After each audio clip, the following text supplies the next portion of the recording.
కొట్టాలి, ఇబ్బందులు గురి చేయాలి, చేస్తేనే వాళ్ళు అంటారు వాళ్ళకి గుర్తుంటుంది అనే ఉద్దేశంతో యాదగిరిని కొట్టడం జరిగింది. కానీ ప్రాణాలు పోయే స్థితిలో ఉన్నాడు యాదగిరి.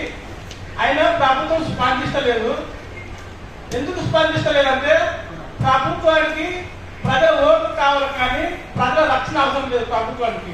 ఎందుకంటే తెలంగాణ ప్రభుత్వం వచ్చిన తర్వాత కూడా భూత్పూర్ మండల్ మధ్యగట్ల విలేజ్లో కూడా ఒక వృద్ధుడు ఎస్సీ కాలంలో ఒక మదరెడ్డి అనే భూస్వామి 200 గిరిజనుల పాడి పరిశ్రమ పెడితే ఆ ఈగల దోమల మలమూత్రాల వాసన ఎస్టీ వాళ్ళు మొత్తం కమ్ముకొని వాళ్ళు కనీసం శ్వాస తీసుకోవాలని ఉంటే ఆ వృద్ధ నాయకుడు అడిగిన రెడ్డిని ఏమిటి మా ఇండ్లకు ఇబ్బందికరంగా ఉంది, మేము కనీసం గాలి తీసుకోలేని స్థితిలో ఉన్నాము, అనారోగ్య పాలైనము, ఇక్కడికి వెళ్ళి ఊరికి దూరంగా పెట్టాలని చెప్తే ఆ రెడ్డి ఏం చేశాడంటే తన దగ్గర ఉన్న జీతగాలతో కొట్టించిండు.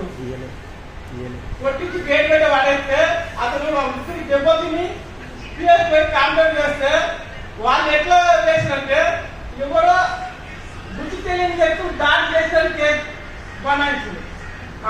ఇక్కడనేమో మవసరం ఏమో 82 ఏళ్ళ ముసలి వృద్ధుడు ఈ రకంగా కాపాడతారు.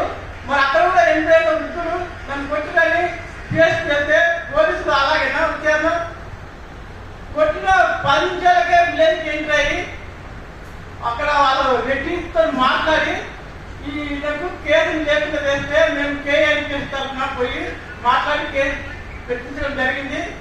అయితే ఈ మనవాళ్ళు చేస్తుంటే నా ఉద్దేశం ఏంటంటే మనం కుల సంఘాలు కూడా ఏకతాటికి వచ్చి బలంగా నిలబడి పోరాటం చేసినప్పుడే మనవాళ్ళు తగ్గుతారు. మనం విడివిడిగా చేయడం వల్ల మన బలాన్ని చూసి వీళ్ళు తక్కువ బలము బాగా విడిపోయిన వాళ్ళే కానీ బాగా ముడి పేరుతో ఉన్న వాళ్ళు కాదు, వీళ్ళేమి చేయలేరు అనేది ఉంది. మనం కూడా సంఘాల వారము ఒక సంఘం చేస్తే ఆ సంఘంకి సపోర్ట్ చేసి ఆ సంఘం పేరు వస్తుంది అనేది కాదు. అన్ని సంఘాలు ఒకటే, అందరూ చేసేది రాజ్యాంగం కోసమే, రాజ్యాంగం వర్తిల్లాలని అందరి ప్రయత్నం. కాబట్టి చేసిన పోరాటం గొప్పది. ఆ సంఘానికి అన్ని సంఘాల వాళ్ళు అన్వేషించాలి. యాదగిరికి మంచి రెసిడెన్షియల్ స్కూల్లో సీట్ ఇప్పించాలి. ఆ కుటుంబానికి ఎస్సీ ఎస్టీ అట్రాసిటీ నష్టపరిహారం ఇప్పించే వరకు మనం పోరాడము. ఆ మనసుతో పెట్టి వయసు 82 చెప్తుంది కానీ తెలుగు 82 ఏళ్ళ ఇది కాదు. మన వాళ్ళు అక్కడ 82 ఏళ్ళ వయసు ఈ పోలీసులు చెప్తున్నారు కానీ మన వాళ్ళకి 82 ఏళ్ళు 102 ఏళ్ళు 12 ఏళ్ళు కాదు. ఎంత ఏటినా మన వాళ్ళని రెడ్డి కులంలో మనకి ఏది అవసరం లేదు.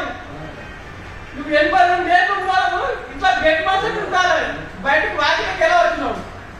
నీకు శక్తి ఉంటేనే కదా వచ్చింది. వాటిలో నువ్వు అట్లనే పడే ఎట్లా కట్టేసినావు? ఆ 82 ఏళ్ళ వయసు మన ఇళ్ళలో ఉన్నారు, మన ఇళ్ళలో పని చేస్తున్నారా, పొలం కాడుకుంటున్నారా, ఇంత పని చేస్తున్నారా? నేను మొండి సార్లు చెప్పాలా 82 ఏళ్ళని?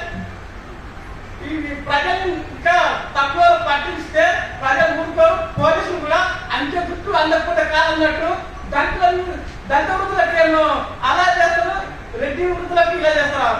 న్యాయం చట్టం అందరూ సమానత్వమే, చట్టం నుంచి అందరూ చూస్తే లొంగిపోవస్తే మనసులో పెట్టి 72 కాకపోతే 102 ఏళ్ళ మీకు స్థాయి ఇస్తారా కానీ లొంగిపోదాకా మేము పోరాడుతున్నాం. మా పని.